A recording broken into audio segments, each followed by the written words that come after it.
Hi guys! Welcome back sa aking YouTube channel. I'm your REE Board Exam Buddy, Prince Ian F. Cruz, and I'll be your lecturer for today's video. So, last video, nag-discuss tayo ng eccentricity ng mga standard conics natin. Para siyang introduction guys sa ating general equation, which is yung magiging content ng video natin ngayon. So, yan. So, mag-start na tayo sa general equation ng mga conics. Yan. So, balik tayo sa line. Yan. Balik tayo sa equation ng line. Di ba meron tayong mga forms? Yan. Maraming tayong forms dito. Tapos, meron tayong tinatawag na general form.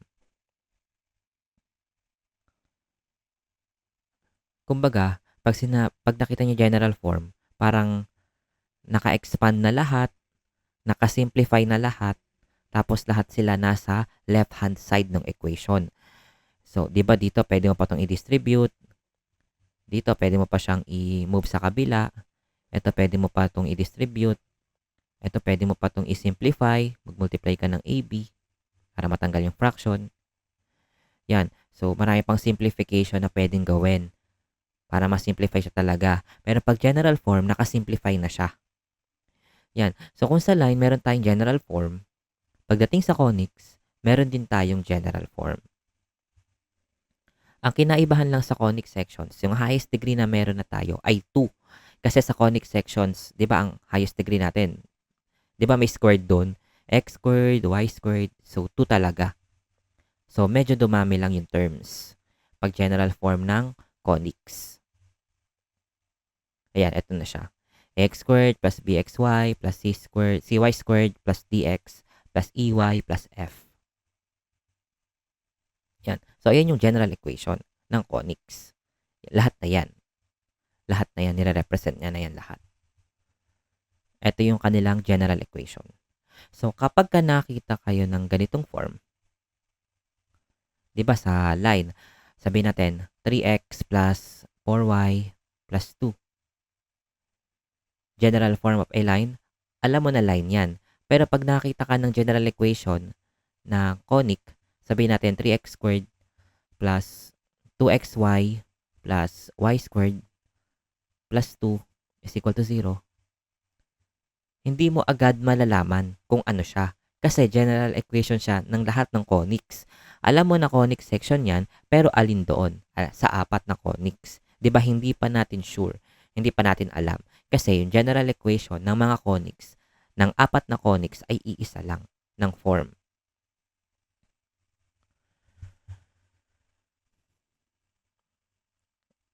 So, pagdating sa general equation, hindi natin agad kita yung mga properties or yung mga defining features ng conics such as yung center, nasan yung vertex, nasan yung focus, ano yung orientation ng conic, hindi natin agad makikita kasi nakasimplify yung equation. So, dahil nga, yung general equation, i-represent niya yung kahit ano sa mga conics, meron tayong method para makita natin kung anong klaseng conic yung meron or yung nire-represent ng given general equation. Kasi nga, this equation or this general equation represents all four conic sections in one unified form. And yung values ng A, B, C, D, E, and F, sila yung coefficients na kung saan yung mga value ng coefficients na yon tutulungan kanya na ma-determine anong klaseng conic section yung nire-represent ng given general equation. So, ano ba yung quickest way to identify a conic? So, meron tayong quickest way, no? So, kung ayaw mo siyang gawing standard form pa, kasi pwede naman natin yung gawin, guys. Pwede mong gawing ganyan. Pero medyo matagal yan, completing the square. Pero kung hindi mo naman yun kailangan, gusto mo instant, may sagot ka na agad, gusto mo lang ma-identify kung anong klaseng conic siya, hindi mo naman kailangan hanapin yung center, ano yung focus. Kasi kung kailangan mo yon, kailangan mo siya gawing standard form. Pero yun nga, kung ang tinatanong lang sa'yo ay anong klaseng conic siya, hindi mo na kailangan gawing standard form. Meron tayong quickest way to identify ang conic. Ang tawag doon ay discriminant rule. Ayan. 'Di ba? Ito yung ating general equation.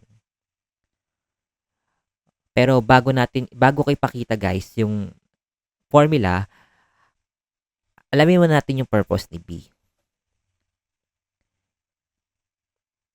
Kasi kung titingnan natin yung mga standard form, 'di ba wala naman diyang XY. Walang magkatabing XY dyan. Kasi pag in-expand mo to, di naman yan magiging XY. Ito, pag ito yan, di naman yan magiging XY. Walang lilitaw dyan na X times Y. So, ano ibig sabihin pag nagkaroon tayo ng XY? Sa ating equation, ano yung purpose ni B? Kasi siya yung coefficient nun nung XY. So, yung purpose ni B, it introduces an inclination sa conic. So, kapag ka-present si BXY term, it means the conic is rotated relative doon sa coordinate axis. So, the presence of B, nag-i-introduce siya ng inclination or angular shift sa graph ng conic. So, halimbawa, magpakita tayo ng halimbawa sa graph. So, halimbawa lang, wala tayong B. Tanggalin natin si B. Ganyan siya. So, ang graph natin, halimbawa lang, parabola. Ang parabola, pwede siyang maging horizontal or vertical or horizontal. Ang tawag dyan, orthogonal. Orthogonal. Yung horizontal or vertical, orthogonal yon. So, pag orthogonal yung ating orientation, walang B. Pero pagka nagkaroon na tayo ng B, so, sorry kung ano man to, pero, di ba kung parabola, wala yung isang y squared, wala yung isang squared, or isa lang yung ano. Pero okay na yan guys, representation lang naman. Okay, sample lang naman. So, ayun nga. So, pag nagkaroon na tayo ng BXY, anong mangyayari? Yung axis natin, or eto, magiging inclined na siya. So, ganito na itsura nung parabola. Ganyan na siya. Or, pwedeng ganito. So, di ba kapag halimbawa, tingnan natin yung mga standard equation. Di ba si parabola?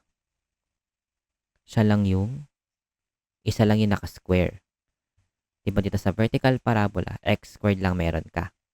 Pagdating sa y, hindi ka na naka-square. So, pag tinignan mo yung general equation, mas nakita mo na isa yung x squared, automatic parabola na yan. Isa lang yung y squared, automatic parabola na yan. Pero, pagdating dito sa general equation na merong inclination or merong presence ni bxy term, pag ito natanggal, tong y squared, not necessarily parabola na yan. Hindi ibig sabihin parabola na yan agad guys, no? Kasi, pwede yang maging ellipse, hyperbola, or circle. So, magpakita tayo ng sample. So, hina-highlight ko lang talaga guys yung presence ni bxy. Yan. So, halimbawa, this is the general equation. Diba, merong b. Ayan, o. Naka-inclined. Gawin natin 0 to. Itong bxy. Yan. Tapos, i-modify natin yung iba. Diba, orthogonal siya, diba?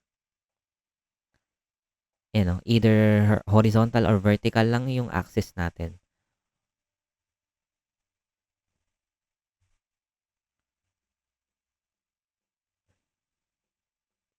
Yan. Pero, pag naglagay tayo ng, ayan, ng B, diba, nagro-rotate na siya. Nagkakaroon na siya ng inclination. So, magbigay tayo ng example na 0 yung y squared. Ayan. Diba? Hindi siya parabola. Hyperbola siya. So, pag nakita kayo ng isang x squared lang, tingnan nyo muna kung meron ba tayong BXY term? Kasi kung meron, hindi ibig sabihin parabola yon. Kasi the same is true for circle. 'Di ba ang sabi sa circle, pag pareho daw yung coefficient ni x squared saka y squared, alam na natin na circle yan. Bawa, gawin ko tong 4.9. Kasi ito 4.9 din. Yan. Palagi siyang circle. Yan. Palagi yung circle. Pero, kapag ka equal pa din yung a and c, pero nagkaroon ka ng bxy term, hindi na siya circle. 'Di ba? So, always watch out doon guys sa b, sa presence ni bxy. Kasi hindi palaging true yung pag-equal yung x squared, y squared, circle na. Tapos pag natanggal yung isang naka-square, parabola na daw. Ayan. So, pagka may b, hindi totoo yung mga yon. So, always tingnan nyo kung may b. May presence ni xy term. So, ayun na nga. So, medyo maraming analysis dito, no? Kaya, kailangan nating i-discuss talaga yung quickest way to identify a conic. Ayan. So, ito yung discriminant rule. Delta is equal to b squared minus 4ac.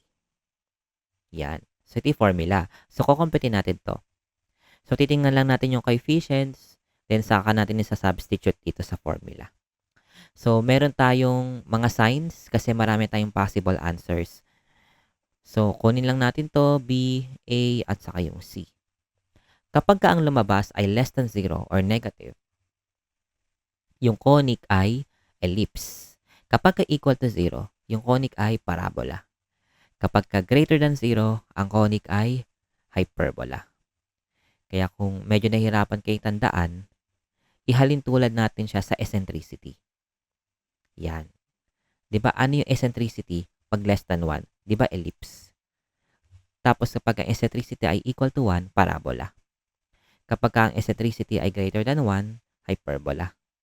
So somehow pareho sila, 'di ba? Less than, equal, greater than.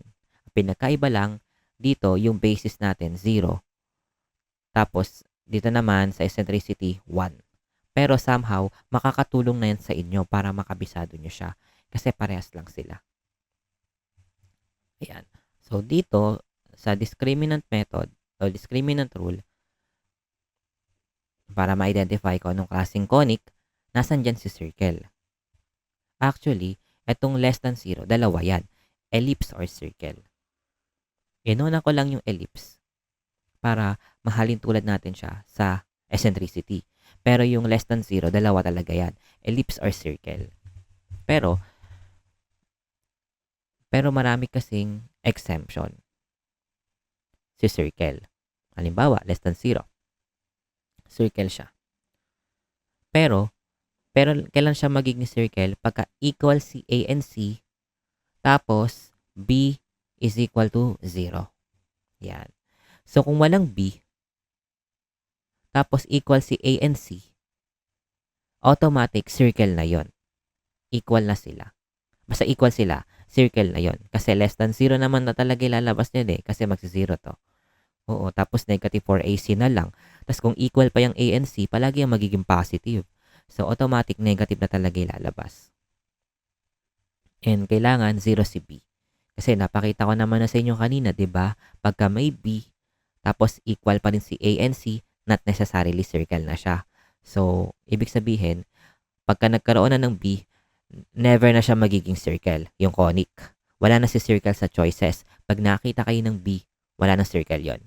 Tanggal na si circle. X yun na yun. Okay? Pag nakita kayo ng B or ng presence ni B. Kasi nga, para maging circle, kailangan equal si A and C, tapos 0 ang value ni B. Yan. So, lagyan natin siya dito. Ayan. So, yun lang muna guys. No? So, discussion muna tayo. Tapos, sa next video, doon tayo mag-solve ng maraming problems. So, ayun lang guys. Sana meron kayong tutunan. Don't forget to like and subscribe and mag-comment ng mga topics and tanong na gusto nyong isolve or i-discuss natin sa mga future videos. So, ayun lang guys. See you on the next video.